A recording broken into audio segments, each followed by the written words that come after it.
E dá uma olhada nesse registro desse leão atacando essa hiena malhada. Acompanha aí.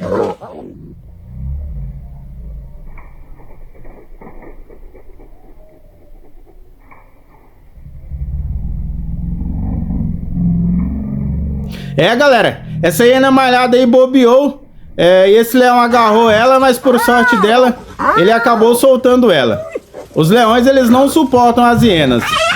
Na maioria das vezes, quando eles têm oportunidade, eles acabam abatendo elas. As hienas, elas são animais oportunistas. Quando os leões, leopardo e guepardo abatem as suas presas, elas vêm e tentam roubar. Mas em algumas vezes elas acabam se dando mal com os leões. Os leões acabam abatendo uma ou mais hienas. Mas nesse caso aí, essa aí saiu ilesa. Ela teve sorte.